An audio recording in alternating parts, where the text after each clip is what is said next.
Ryan's Beat on New Bedford's News Talk Station, 1420 WBSM. Well, today is the beginning of something brand spanking new.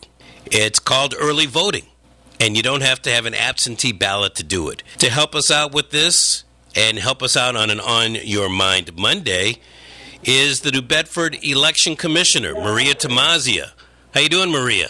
I'm fine, thank you. How are you? Fine. Hey, what did you think the other day when Channel 12 called you Tomasia? Yeah, and what can I tell you? I get called all types of names. Everybody has a different way of pronouncing it. They think I'm Greek. They think I'm Polish, and it's fine. I mean, I'm not that picky. As long as you're not calling you late for dinner. Right. Exactly. So today is a new experience for you. How's it going?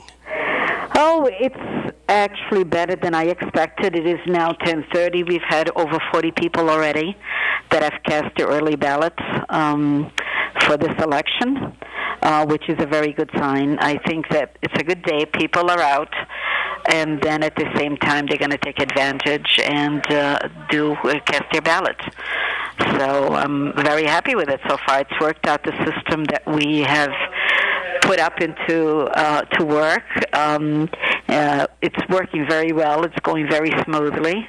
And we hope that's going to continue for the next 10 days. When I heard about the expense that it was going to cost, I was standoffish about it. But quite frankly, it gives people many days to do one thing. Well, and this is one of the things. For example, this is also a school day that the parents have. And, parents work.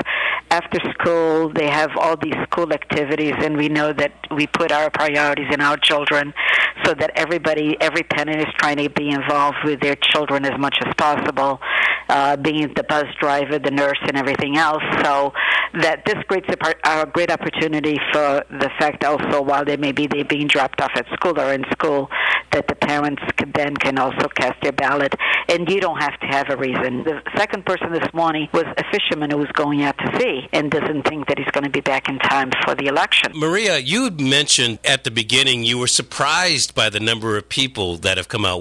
Why are you so surprised about this? Well, this is the first time we're doing it in Massachusetts. It's never been done before, so I thought that maybe it would be like we'll have one or two per every half hour or so, but they've been coming in very steady since we opened at 8 o'clock. At 8 o'clock, we already had two people in line waiting to do their early voting. So you're going to have a lot of people calling in. You're going to have a lot of last-minute people. And this is going to take a lot of that additional work from the polls, take it out of the equation to make it easier for people. You've had over 40 people. Maybe day one is big, but you don't see anything until either Thursday at the libraries or maybe over the weekend. Yeah, I don't know. This is going to be interesting to see once we complete this entire process. We'll always be open. We're not going to close for lunch. We're not going to close for breaks. So there will be constantly manned during those hours. I have to ask you this question, and it deals with illegals having the opportunity to vote. Number one, they are not allowed to vote. For that matter, you have to be a U.S. citizen, correct? That's the first thing on the question that we ask when everybody registers, U.S. citizen, 18 years of age. And that we do. They also have to provide their Social Security.